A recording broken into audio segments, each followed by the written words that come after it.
Carmela, welcome. Thank you for taking the time to speak to Double XL today. How are you? I'm good. Thank you for having me. Yes, you're welcome. So Live Free 999 is a foundation you launched to help normalize the conversation about mental health in honor of your son, known as Juice WRLD, and to you, of course, as Jared. So what's the mission of Live Free 999? The mission of Live Free 999 is really just to normalize the conversation around mental health, and just take the stigma away from it, and just to contribute to organizations that support that cause, as well as substance dependency. And then we have another part of us that provide opportunities. Like, for example, when we first launched, we had a couple of shirts that came out. We have the Live Free logo shirt. And we also have a shirt we released called Exhale Depression. Those were college students who did that design, and they were able to get recognition for doing the work. So we just want to provide opportunities that people may not have normally gotten, to showcase their talent. And why was it important to just start the foundation in general? What was the inspiration for it? Well, I was hurting, painful. And then I started receiving messages from people, how he helped them, how his music helped them with depression and anxiety. And I felt like it was a void. And I felt like it was my obligation to continue that message, Jared's message of healing, because he really, he touched mental health in his music. He talked about mental health. So I felt like as his mom, I needed to carry that forward. Right. And one thing I really respect about your path as a mother during this time is that you haven't turned inward to hide the experiences that your son had with mental health and drugs, and instead you've channeled that all into the foundation to help others. So why is that significant for you to be open and share just from a mother's perspective? Transparency, I think, is important, and I think it's important for other people to heal. I mean, and I know the world sees him as Juice WRLD. I see him as Jared, and just normalizing that conversation around him and his experience, so I think that it's just important to be honest, and I was honest with him, so the same way I am is the same way I was with him. I was transparent.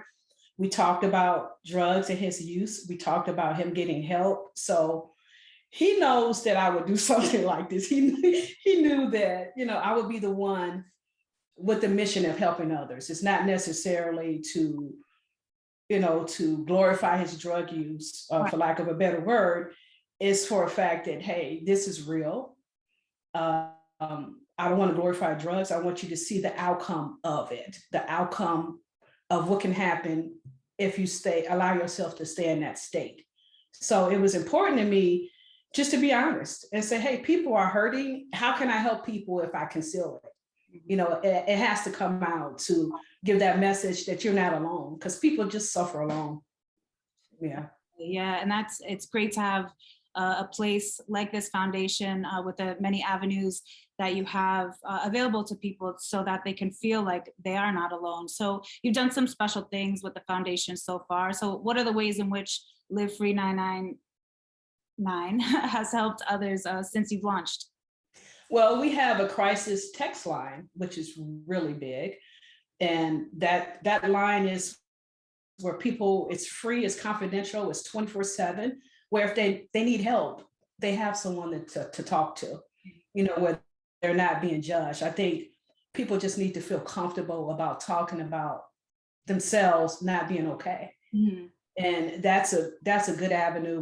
We've seen such great numbers in the African-American male community responding to that text crisis line. And so it's a big deal. Other things we've done, we've supported programs for substance dependency.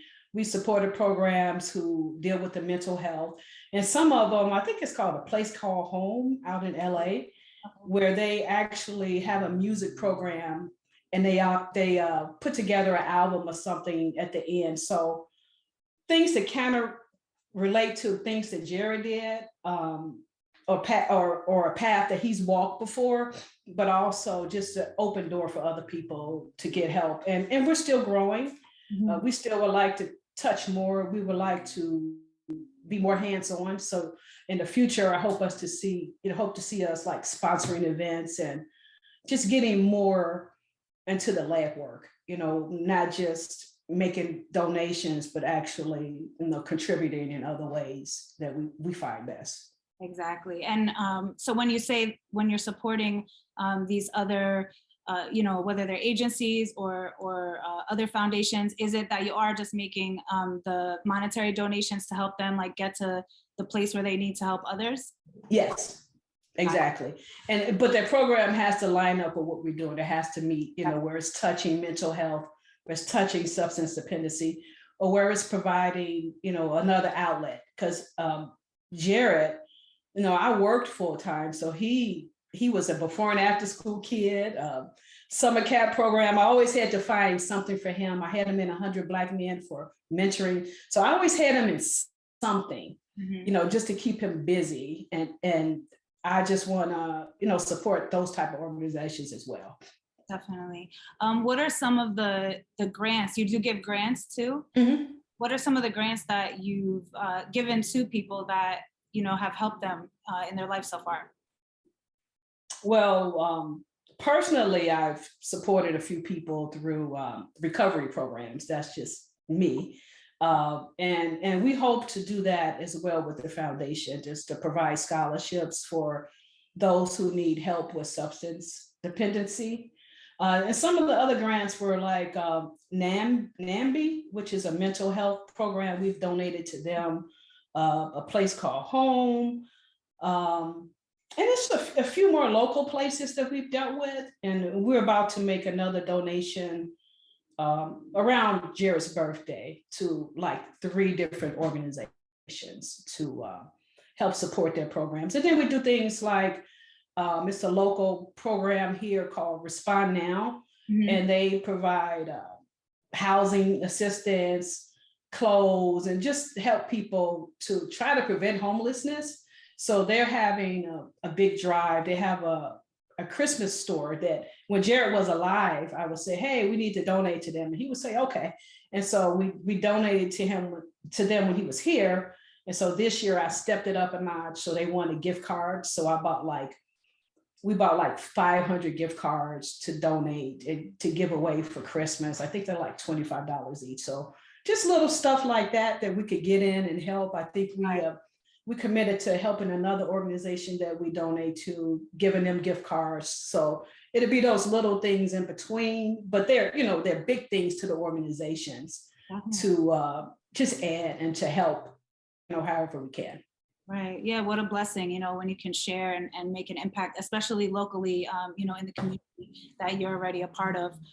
One thing I found very interesting and just special is the inspiration for the name Live Free 999. And there's a special story to that. So I wanted to see if you would share that with us and just how that came about.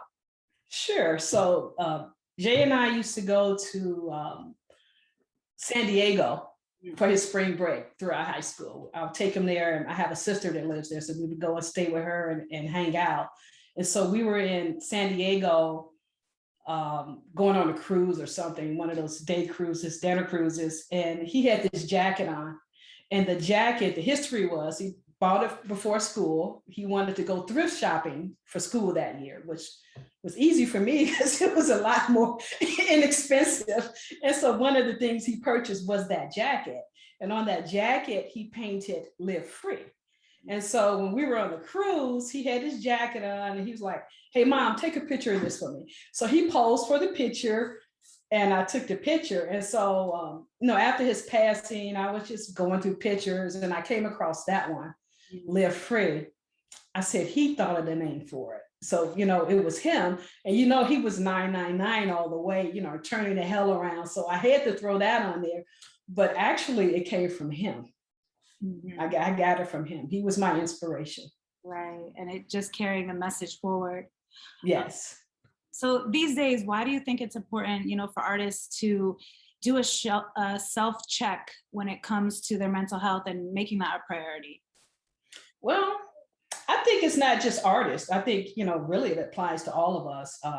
I think with them, they just have a lot on their plate. Their schedule is really busy, and it's a lot coming at them, especially like Jared, because he went from high school to out of the house. So we didn't have that separation, that time to adjust. He had to go. So he had to adapt to basically a whole nother lifestyle. Mhm. So I think, and I would try to encourage him, because he did counseling when he was in high school, just for impulsiveness, because he would be a bit impulsive.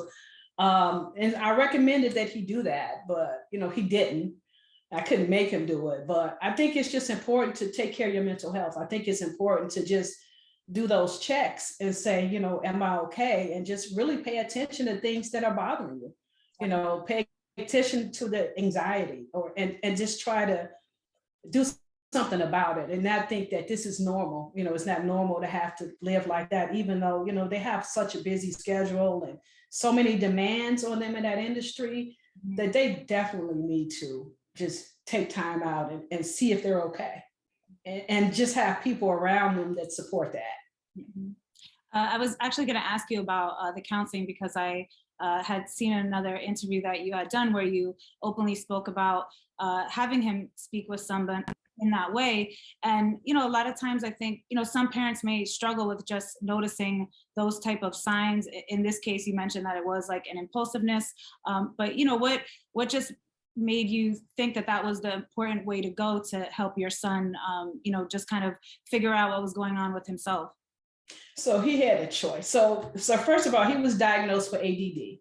Mhm. He didn't like taking the medicine, and I understand. He didn't like the medicine, and I couldn't make him take it, because he was at that point. Now he's in high school, so he would pitch that pill somewhere and be about his way. And we finally found something that was a little better, was a little more natural, but he wasn't a fan.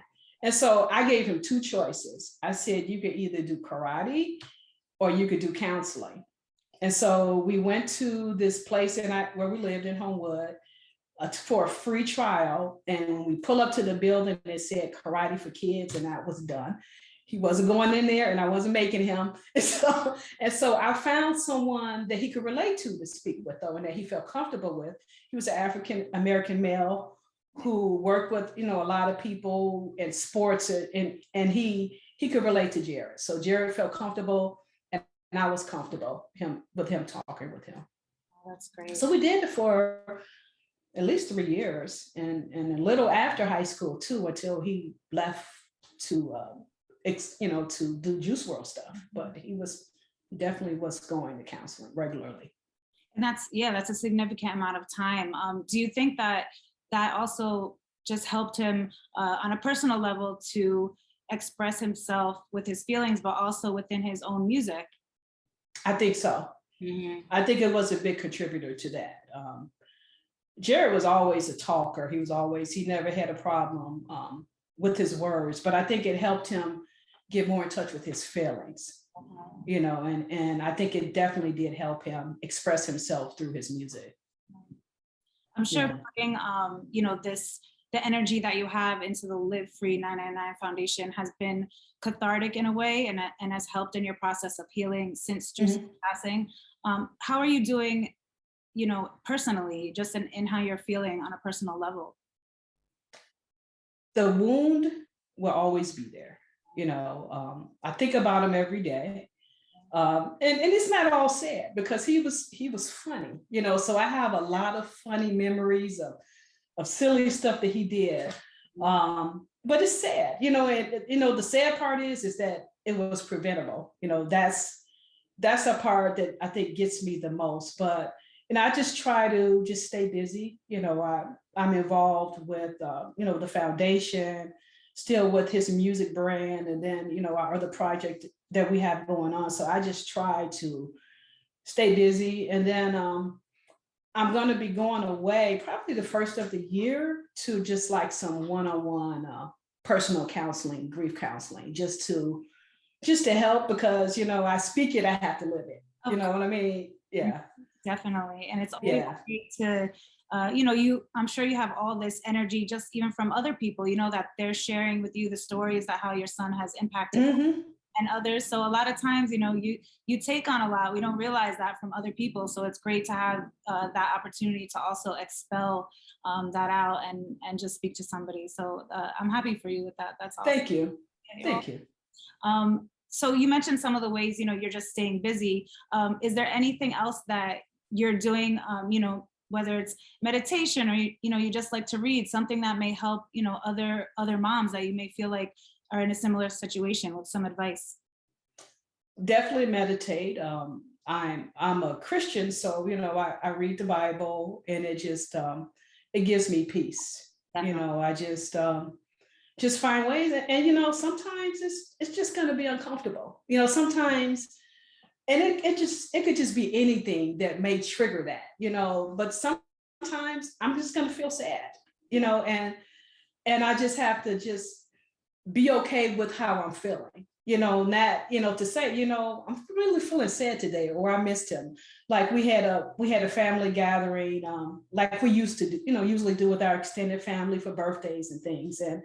And we hadn't been together since COVID. So this year we got together at my sister's house, and I was fine. But when I got home, I just really felt it, because it was the first time that he wasn't there. Mm-hmm. And it was just like a void, because he wasn't there. So, things like that, I just roll with it. I have to. I can't deny that I feel a certain way, or try to act a certain way, or what's expected. I just have to be honest with myself and with my feelings and say, hey, I'm having a bad day today. And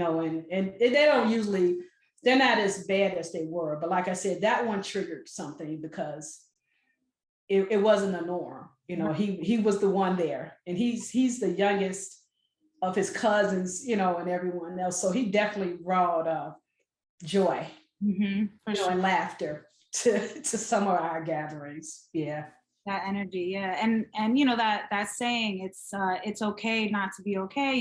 It, as cliche as sometimes people may think that is, it's definitely very true and rings true, and just to live in that truth and share it. Yes. Yeah. Speaking of cousins, I know when I interviewed Juice, I interviewed him, several times throughout his career, and the one thing that I thought was very awesome and amazing was that he kept his family around him. He kept Sean and Chris Mills. And I just thought that was great, because a lot of times when people come into this music industry as an artist, sometimes, those people are not around them in a business sense. I just wanted to see what your thoughts were to speak to that, as far as that type of family importance and keeping those people around him that he knew and grew up with. I think it just helps them to remain focused and balanced, and not become arrogant when you have people around you that say, hey, I knew you when you were a kid. I'm not going to allow you to, act. But, honestly, as I'm even saying it, that just wasn't his personality. Jared was humble.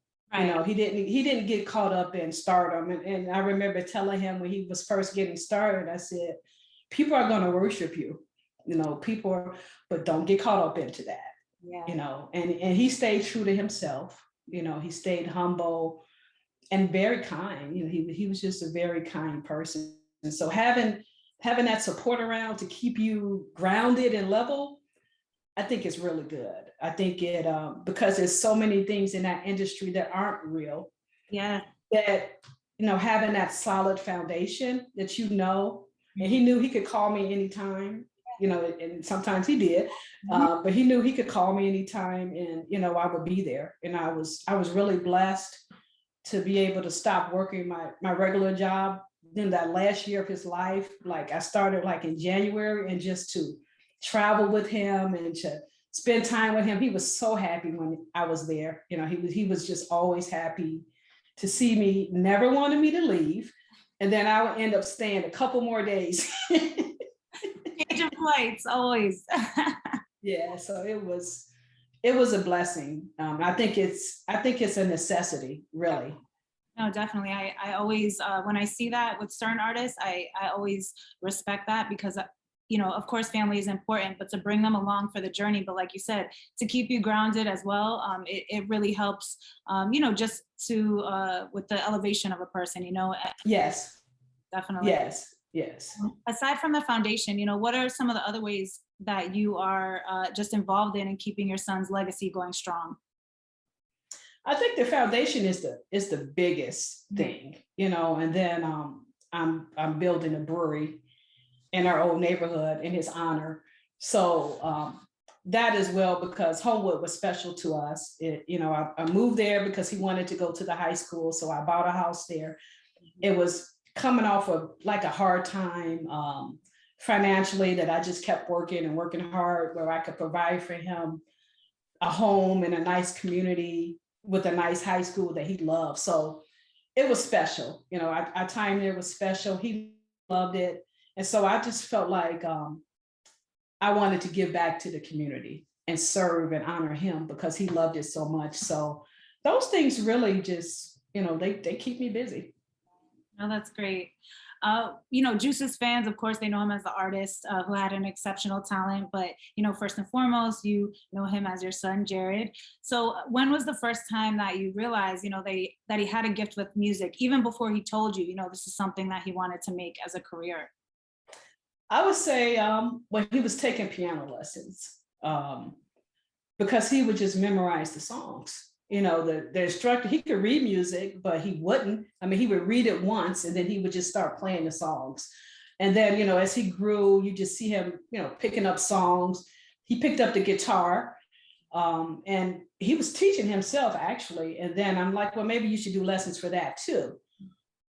But when he got to the class, he was so advanced, they had to get him another class. And this was him teaching himself. So he just naturally just connected to instruments and music.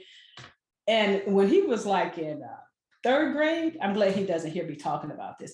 When he was like in third grade, he was in like handbells. So he was in handbells. And then it just helped me see just how he could focus. Right. Because music always helped him focus. So with handbells, they might have had like 4 or 5 bells. So he would have to know, when to ring the right bell at the right time and read the music too. And he was doing it all. So what I found was music was it for him. That was the only thing that he focused on. But he didn't practice a lot. That was another thing. When he had stuff coming up, he might have went through it a couple of times, but he just had it. Right. Yeah. So that's how you notice like this young man is not even practicing a lot, but it looks like he's practiced for like hours and days and Yep. And when he was like in 7th grade, he was in band. He entered a competition where he won for his class. But again, even for that, he wasn't practicing, but he was able to come in there and play and win. So it just naturally flowed from him, and he loved it. And that's the only thing he really ever loved. What age was he taking the piano lessons? He started at about 5 or 6. Okay, very young. Yeah. And then like I think 3rd grade, his school had a band, so he played in the band and he was doing percussions in the band throughout grade school. One year he did trumpet, but then he went back to percussions. And then in high school, he was in band for freshman and sophomore year. So basically he'd been in band for a while. Right. And that was in the high school, that was Homewood Flossmoor that he was in the band? Yes, marching band, yep. What instruments did he play when he was actually in the band? Percussion. So for marching band, he had a huge bass drum that he carried. When they had the concert season, you'll see him on the piano, you'll see him on various xylophone, various percussion instruments. He just had it, he had that gift. Is there a memorable moment from the marching band era that just sticks out in your mind that you just recall with him? I remember, and I was his favorite fan. I was always at the games. I remember this one game, it was on Halloween. and it was snow. It was snowing, it was cold, and it had a cold bench. So I remember just waiting in my car until halftime, and he came out to perform. And then I remember, like, so at halftime, they would march off, and I would stand in a place where they walked by, and he walked by me, and he kissed me on the cheek, and he just kept on going. It was just so sweet. And he didn't care about his friends or his classmates. He was happy to see me standing there, and he gave me a kiss on the cheek, and it was special. That was one thing that probably as a mom you were like, okay, I'm seeing him channel all this energy into this one specific talent, so how can I help him grow with it? And for you to give him piano lessons at age 5, there's not a lot of parents that always notice that about their children. So I think that's awesome, because you were helping him flourish with this talent when, as a little kid, he was too young to probably know this at the time, but it significantly helped him become the artist. Oh, absolutely. And actually his kindergarten teacher, she recognized it before I did, because she said she recommended to me that he take lessons, and I did it right away. And he just, that was it for him. That was his love. Music was his love. It was to the moon after that. So yeah. you're from, are you from Calumet in Illinois? We were living in Homewood at the time. Okay. Yeah. You're from Homewood, Illinois. So that is where Juice Wrld grew up? Well, no, he grew up in, we lived in Calumet Park for a while, and then we moved to Homewood. We lived a few places, but I always made sure he went to the same school, because he went to a Christian school. So we moved a few places, but he didn't have to, deal with having to have new friends. I kept that consistent for him. So we lived in Calumet Park. We lived in University Park, and I think we moved back to Calumet Park and then to Homewood, because he wanted to go to HF High School. So I bought a house in Homewood for him. So it worked out. Homewood was a special community. It's one of those communities where the teachers live in the community, and you could go to a store and see the teacher in the store, which that happened to us before. We were picking up dinner and we saw his algebra teacher in the store. He wasn't really happy to see him. He was not happy to see it, but it worked out. It's just that kind of community. It's a real, like, hometown community, and he loved it. And that also speaks to, like, stability. A lot of kids, when parents need to move around, and when they do move around from school to school, you don't have a lot of the same friends. That can also affect how your schooling is going, and just like performance. So that's great that you kept that in your mind to have him be within the same school. Oh yeah. It would have been a lot, even though he was always outgoing and made friends, but I just wanted him to have that stability in his life. Yeah. Describe, like, the environment that he grew up in Homewood, that you feel helped contributed to his development. You mentioned that there would be teachers, at the store. So it's more like a close-knit community. It is. Where they have festivals and just really encourage, neighbors, and that sense of community, and really that sense of home. It's really a quaint little place, but it's so nice. Yeah, and it's diverse, which is also nice. So it's a really nice community. And in the past you described Juice as, like, a happy person growing up and a people person. So what do you think that you did in raising him that helped attribute to those types of characteristics that he had? I just tried to do, the best I could as parenting. I prayed a lot for direction with him. He was a kid that had a lot of energy, just a whole lot of energy. But I just taught him, I raised him to serve, to respect others. And he was kind anyway. So it was easy, to get him to do stuff. So we had a neighbor, she had to be about upper 80s. So I would have him just take her trash to the curb so the garbage could pick it up. Doing things like that just to serve people and not to ring her doorbell for anything. And it wasn't like I had to twist his arm to do it. He was kind. So he would roll her trash can out, bring it back, never ringing her doorbell, letting her know, but it was done. So I just taught him how to serve people, how to give. And I think that helped him. And like I said, it was easy because he was a very generous, kind person anyway. So it was really easy to get him to do things, to help other people, because he was just kind. He was a very kind, sweet person. So when he was at the age of, I guess this is probably like marching band era and into considering maybe college, like when did you realize college wasn't going to be the route that you would take?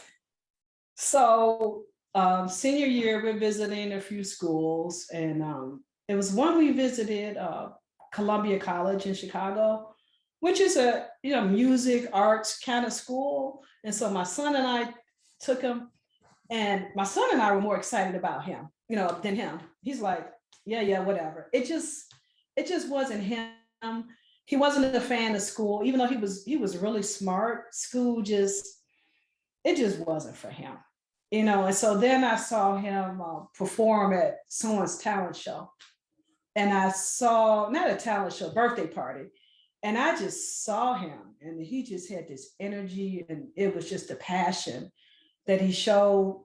And I said, I have to let him take a year off. I can't, I couldn't make it. He wasn't feeling it. And I figured a year wasn't going to hurt anything, but I told him he could, but he just had to work. He couldn't just bum around. And then he had to have a plan, because I'm not one to talk. Yeah. So like when he graduated and he's talking about, music, I said, a dream is good, but you need to have some goals to make it happen. And he did. So that was all I asked. And then I asked him to just don't be like everybody else, and talk about something other than things, and he did.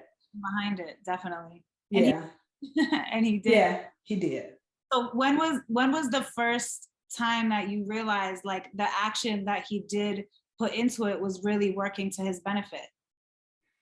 I would say towards the end of 2017, where he started going to the studio more, where other people started recognizing him and doing features for him. So I just saw it picking up. I saw the activity picking up. I saw him, working. He wasn't the type just gonna sit around.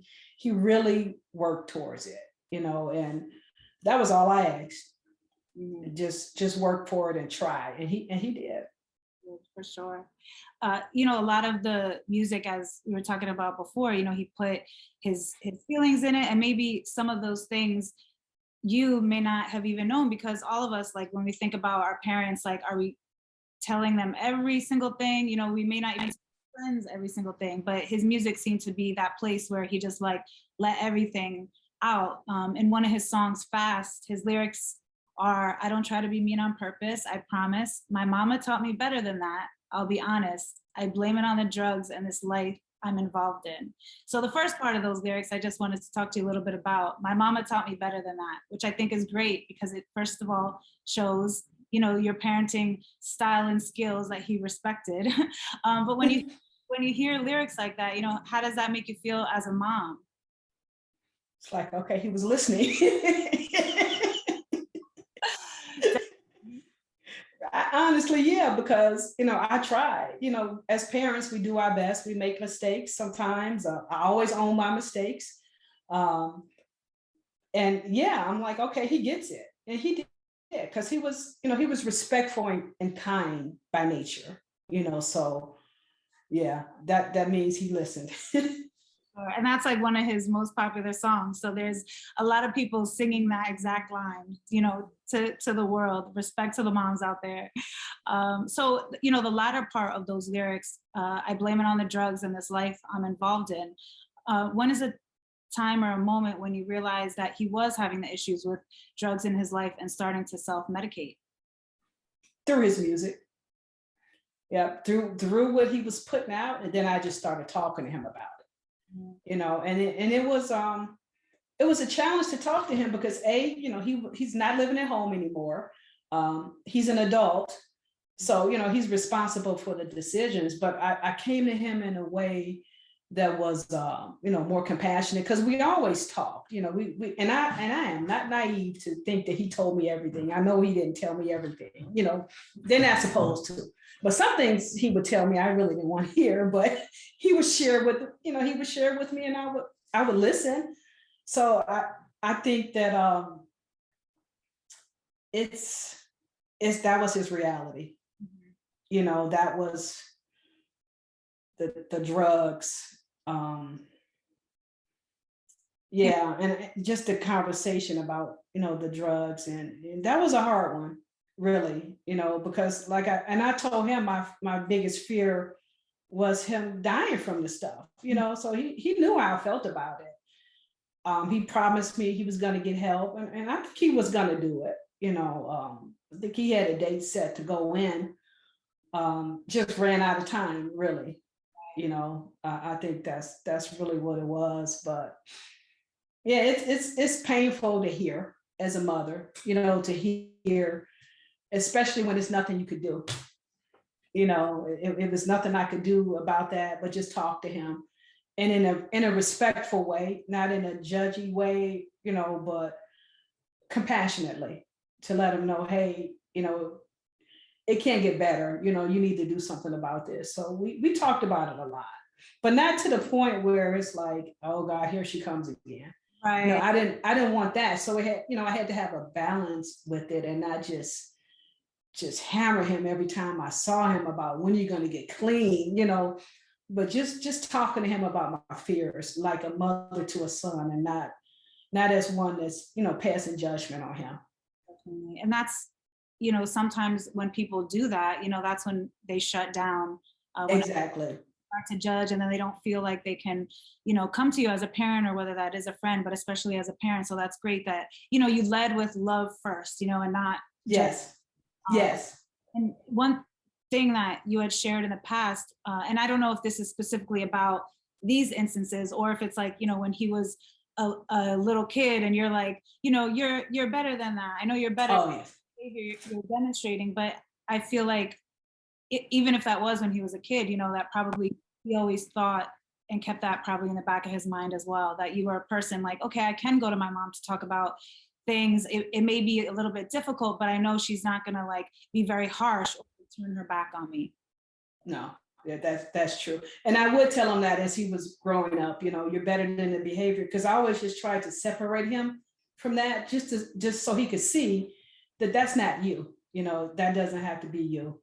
Yeah, so that was something that I practiced regularly with him, because you know, you just don't want them to grow up with any kind of stigmas attached, you know, like they're a bad person, or you know, I always like talking. Yeah, I always talk. Yeah. Doors always open with Carmela. I love it. Yes, yes, yes. So when it came to his depression and then anxiety, when did you realize that that was affecting him? Was it still with the music, or did he come to you like? It was basically with the music, and then me talking to him about it, you Okay. know, and me recommending that he talk, you know, to his therapist about it. Yeah, and I think it was just the industry. It's just Yeah. everything was just new to him. Mhm. You know, he just wasn't used to it, and I'm sure some people probably you know, disappointed him because he had a, you know, certain expectation of what that life was like. Yeah. You know, like they all do. They think it's one way. And I think I've heard him saying that before. It's not what you think, you know, it's not what you think. Because it's a business, you know, I mean, and it's definitely more to it than seeing him perform or hearing an album. You know, it's a lot of moving pieces in that. So yeah, he talked about anxiety, and I talked about him getting help. Mhm. Yeah, absolutely.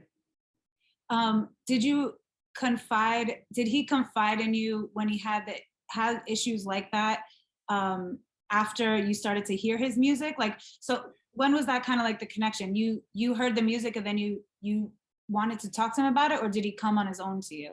Oh no, I would talk to him. I would have to bring it up. Yeah, And keep in mind, he was young, so at that age, you're not trying to say, hey, mom, I'm having anxiety and depression. He didn't want me to worry about him. So he's going to be the opposite way with me, like everything is fine. And I would ask, how you doing? You doing okay? Because I knew it was a lot. And he said, oh, I'm fine. I'm fine. He didn't want to burden me with that. Got you. But as moms, you always know whether or not it's like very black and white. If he says it, like I'm sure you had feelings like, okay, this is my son. Like I know Mm-hmm. else, going on. In the past, when I spoke to him, like during some of the interviews, we spoke about you raising him as a single mom, and like growing up, you played like gospel music, and you were more like as a conservative parent. So, what age did you start to see him gravitating towards hip hop? I would say high school, where he would like play songs for me over and over again. He's the type of person. It's a song he likes, right? He's gonna play that song all day, where I'm gonna be hearing the lyrics, later. So I'm gonna be singing the lyrics later, but he would just play stuff for me, So I try to, give him, a little freedom, and then just coming up, yeah, we listened to gospel music a lot, but he was a kid. He didn't need to, listen to some of those lyrics. So he had to sneak and do it because, as a parent, you just don't let your child listen to anything because he shouldn't have been. Yeah, he definitely should not have been. So he would sneak and do it anyway. But he knew he wasn't, it wasn't so strict where, I'm snatching headphones off saying, what are you listening to? It wasn't that bad. Do you recall any of the artists that he was playing like incessantly? Uzi. Okay, of course, little Uzi Vert. Yes. He was probably playing like Money Longer or something like Man, he liked Kanye. I remember him sitting down at the table doing homework to Kanye. And I was okay with that. That was grade school. He was a Drake fan. So yeah, I would hear all his music and it was cool. He would play it for me. So that was okay. So he first played his own music for you. Can you recall those moments? And when was the first time? So he didn't play it for me. I used to work for the power company here, and we were on this. I was on this team called Thought Leaders, and we were working on a project or something, and we grew to know each other because we had been working together for months on this one project. And so I would always talk about Jerry, and I would say, oh yeah, he raps, and I was like, his name is Juice the Kid. And so one of my teammates, he pulled it up and listening to it, and I was like, oh my God, who is this person? I don't even know him. Wow. And as a mom, so before that time, you had never listened to him as Juice the Kid. You just knew that he was music and interested in it. Yes. Wow. So when you first heard the lyrics, was, just, you were just surprised and shocked? Absolutely. Okay. So when was Absolutely. When was the moment where he actually shared something that he created with you? Was that soon after? No, it was probably years after when he became Juice Wrld that he really started, because he didn't want me to hear that stuff. But we just had an agreement, like I would take him to the studio because I knew where he was. At one point he used to sneak. Yeah. And I called him sneak, and I'm like, just let me go. So I went into the studio, I met the people who ran the studio, I felt comfortable. Then I would just drop him off. And I knew what he was doing. And, based on what I heard before, I was like, I don't think I want to hear this. Because the lyrics, I mean, it's a lot as a parent to hear, some of those lyrics. So I can't remember the song either, but I remember being surprised. Right. Definitely as a woman of God, and, you go to church, I'm sure those things as well, you're like, okay, maybe you shouldn't be rapping about that. But I guess in a way that was his also opportunity to use it as therapy too, and be cathartic, for, to get those words out. But everyone does things differently in how they speak to God, you know? So Mhm. do you feel like it was his way, and maybe not with certain lyrics, you know, but in other Mhm. ways, him speaking to his fans of like just also being this vessel, you know, through him, he was able to get his message of how his belief in, you know, God is, or, you know, things I like think so. I think that had some influence too, because he really cared about helping people, that. and he was raised in the church, so he knew God, and he knew. So I think, yeah, I think he did. I think he felt like he was being used as a vessel to help other people heal, and it showed in his lyrics. And I'm not I have a relationship with Christ. It's about a relationship, so I'm not like all religious and like, oh no, you can't do this, you can't do that, you can't do this, you can't do that. To give him a little freedom to breathe and express himself creatively how he felt. Mhm. So I never bothered him with that. I never bothered him, I don't like what you're saying. I didn't have to listen to it but I liked his music. I mean, I thought he was very talented. So, some songs, I listened to. Like Fast, I was there for that video filming. So that was nice. Yeah. Yeah. And so and a lot of his music I like. In fact, that album, I think mostly every song on the album I liked, because I was involved with it, I was there. And then I know the position he's coming from, because he really just wanted to help people through his music. So I was okay with it. What is your involvement just within the music being released? You know, how involved are you? So my involvement is let the experts do what the experts do. So Bibby, really produces and puts all the stuff together like he did when Jared was here. Um, and I think he does an awesome job. So I will never, mess with that. My involvement is, they may play the songs for me before, the music is released.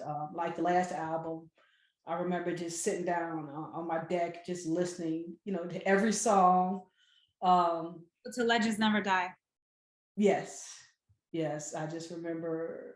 So I let them do it. So my involvement is, I give the thumbs up, but Bibby does what Bibby does. He picks the songs, he puts everything together. He does such an awesome job. I would never want to change that dynamic. And he loved him. So he would put stuff out that really represent him well, and he put the love and the labor into really producing something really good. So, I would never take that away.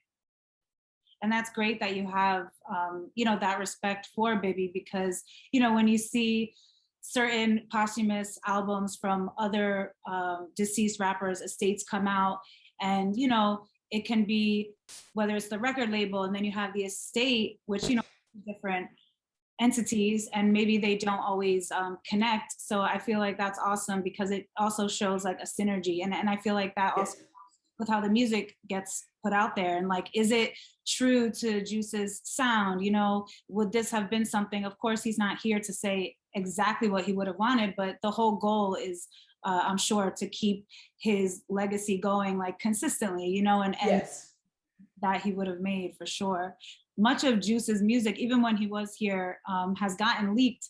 And you know, it Mhm. happens a lot within hip hop, and that's unfortunate, of course, because then the artist's music gets delayed more. So, what do you have to say to all the people who do leak Juice's music? And some of them are even like they sell it online just so that they're able to hear it. You know, does that annoy you? Like, you know, what are your thoughts on that? It is. I mean, I understand they loved him. They loved his music, but it's just a proper way to do it, and just let us give you our best. Leaked music is not necessarily cleaned up music. It's just, it's leaked, it's not finished. So it's just a lot of work that's going into it, and then, it's a bit disrespectful to him, honestly, to leak his music like that. But I know, that monster is there, it's been there, it's not going anywhere. We could just, do our part and put out good music, and it's a lot of music to, he made a lot of music. So yeah. So on a positive level too, you're opening up a brewery. You are opening up a brewery in Homewood. that will Yes. also be, is it dedicated to Juice? Is it in honor? Tell us about. It's in honor of him because Homewood was so special to us, and I just want to serve the community. So we're just going to create an experience where it's a craft brewery, good food, and just a place, like your third place to go to. You have home, you have work, and we want to be that third place. So we plan on using like locally sourced things, making our own. Everything is freshly made, from the bacon to, everything is fresh ingredients. We just want to create an experience where people want to come and just have a good time. Yeah. And living up to the Homewood name. It's like their third. Exactly. Home. Yeah, home is for a reason. Just a place where they could come and be comfortable. So it's good, and Homewood wants us there. They really want the brewery there. So they're excited and we're excited. I'm doing it with my son Brian and my partner Robert. So all three of us are partnering on this, and we're just gonna bring it to Homewood. So it's exciting. It's very exciting. Congratulations. So Thank you. we can expect that in 2022. Well, we hope to break ground in spring of 22. They say the build takes around 8 to 10 months. Okay. So maybe early 23 or late 22, but we're building a great team that they have the same vision as us. So I think it's going to be great. That's awesome. And have you shared the name yet? Homewood Brewing Company. Oh, okay, awesome. So it's going to literally have the name of the community within it. That's really Yes. Sure. So is there anything that the fans can expect? Yes, it's an honor to Juice, but within the actual location, will there maybe be some music playing of his, or? I have to play his music. I have to. I can't do it without playing his music. Right. So, and some of the plans aren't clear yet, but I'm sure I'll have an area in there, dedicated to him. I feel like I have to. Definitely. Yeah. Have some, maybe awesome mural. I know you work with the foundation, so that would be something awesome too. That would be great. Yeah. So aside from, you have the Homewood Brewery, what are some of the other ways that you are just involved in keeping Juice's legacy going strong?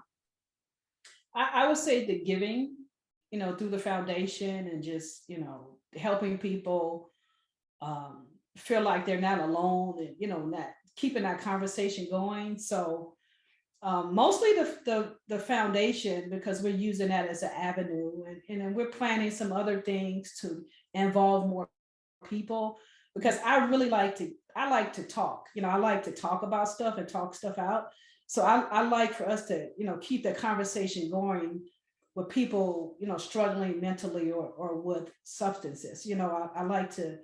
So we're trying to do things, just to keep the conversation going. Like, we recently had an art contest, and the winners, the entries, they had to write about how they deal with depression, and so we do stuff like that. When we have the contest, we incorporate it in it, because, and then we're gonna find a place to share it all, where people realize, I'm not the only one going through this. So I think that's a big piece, that conversation, and really seriously normalizing it.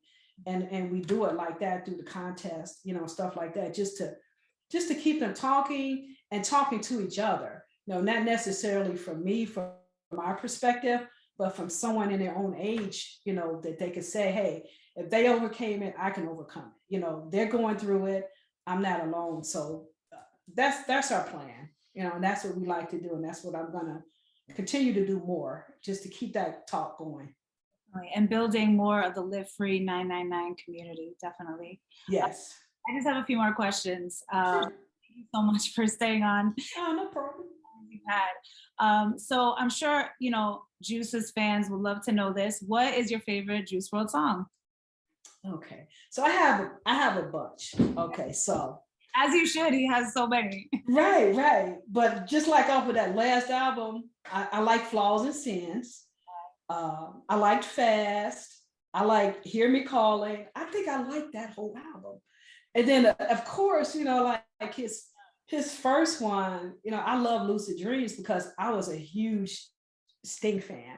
So I remember when he brought that sample home and he was playing it, and I'm like, hey, that's Sting. Make sure you get permission. That was the first thing I said. So I'm always a fan of Lucid Dreams because it's special to me, because that's when I realized, wow, this kid is really talented. It just really made me see him as the artist, not just as my son, but as the artist. And yeah, I love it. So I think Flaws and Sins, I think that may be my favorite one. That's awesome. Yeah, yeah. Looking at his, he accomplished so much, like even just recently, he had 50 certifications in one day, and that's gold and multi-platinum certifications for songs, and his album Legends Never Die. But and that happened after his passing. So even before that, he was already hitting like all these benchmarks. Mhm. Career. So, just looking at what he did in such a short period of time and his impact, what are you most proud of as far as him, we'll say personally first? I'm proud of him accomplishing his goals. I'm proud of him, working hard to get what he wanted and making it, so that's epic, and the way it happened, the time and the commitment he put into it. It was just awesome. And I often told him, I'm so proud of you, for what you've done, and just watching him work, watching his work ethic. He really worked hard. He cared about what he was doing. He loved his fans, above all else. He did it for them. So that, I think that makes me really proud, to see he accomplished what he wanted to accomplish.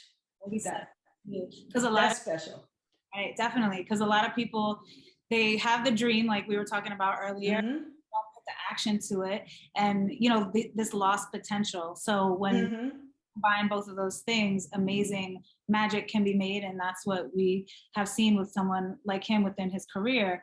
So on a professional level, is there something that you saw him achieve that you were like really excited about, whether it was like winning an award or just Oh yeah, I remember when we were at the billboards, and he won that award. That was special. That was really special, to be there with him for the whole experience. And I remember just sitting next to him, talking about winning, and I'm whispering, do you know what you're gonna say if you win? And I'm like, you're representing me, so you make sure right? make sure you know what you're saying. And he didn't think he was gonna win, and he was just watching his expression when he won. And the words he gave were good. And that was a proud moment for me in his career, to just see his hard work paying off and being recognized. So yeah, Celebrated. absolutely. So what would you like people to take away from his legacy or his career, if even for people, of course fans, but people who may just be getting into new Juice WRLD music and are just getting to know him for the first time as an artist? What would I say to them? Well, his music, his music speaks for itself, and I hope they can feel all the work and his passion that he put into his music. His desire to record music every day, no matter where he was committed. So he was committed to his music, and he was committed to putting something good out for his fans. So I would want them to know it's a work of love, and that he was very passionate about what he did, and just to not get caught up in the drug scene, because I know he sings about drugs a lot, but he sings about the bad side of drugs. But I don't know if they see that, when they listen to it, because you have to really listen to it to know, especially, someone in my age group, to know what his real message was, and I would just ask, but just he had a message of healing, and he really cared about people being whole. And the point that you made about his passion, to have this music that still lives on after him with more posthumous albums, like you said, the man was in the studio all the time, countless hours, and music. It wasn't a job to him; it was a love, yes, a love. But he was always there, so we're able to still listen to these albums, and who knows, we may even get more than the next one that's coming. The fans will be very happy for that. But yeah, it's a testament, and it shows what happens when you literally love what you do, because you just create a lasting impression on the world. And I'll leave you with that. What do you think his lasting impression on this world is? Healing. Healing. I would say healing. Yeah, that was his message. It was healing, healing, of depression, the using the drugs to, self-medicate. It was healing, and he really wanted people to be okay. And then I think about, like some of his concerts, he always had a message, at the end, telling people they could accomplish their goals. They could do whatever they want, just work hard. I love that. I loved his compassion. I remember being at a show, and it was in Chicago, and it was hot. He stopped and passed water out to people. It was just that compassion. It showed through his music, through his lyrics, and he loved it. And that made me happy, that he was happy. I know I said I'll leave on that note, but one last thing, because you've shared how funny he is, and we haven't spoken about exactly how funny. I know in interviewing him, he shared like some fun stuff that he'd experienced with like his friends, but just in being around him, do you have a funny memory to leave about him that you think would be fun to share? So Jared wore glasses. He would always break them. He would wear them, but he would break them. And I remember picking him up from summer camp, and they had went to some water park. So he came back from the trip with broken glasses and a missing shoe. I still don't know how that missing shoe. Okay. I don't even know how that happened. But he would do stuff like that. Like, why, Jared? I would get so frustrated with him. Like the breaking of the glasses, the losing of the shoe, just like things he went through not to go to school. Like once he put a hot dog bun in the toilet. He had to be about 4th grade, right? So he put a hot dog bun in the toilet and told me he threw up. Oh my God. Because he didn't want to go to school. Inventive and creative. I gotta give him props for that. That's hilarious. I always went to work with Jared stories because he was just doing some crazy stuff. But then, on the flip side, he was just so sweet and so kind, that it will offset, some of the other craziness that he did. So but just sweet, just a sweet child. Well, Carmela grew into a kind man. Definitely. Well, Carmela, thank you so much for taking this time to speak with me and sharing, some of these memories and moments that you have with your son, XXL. Very much appreciates your time with us.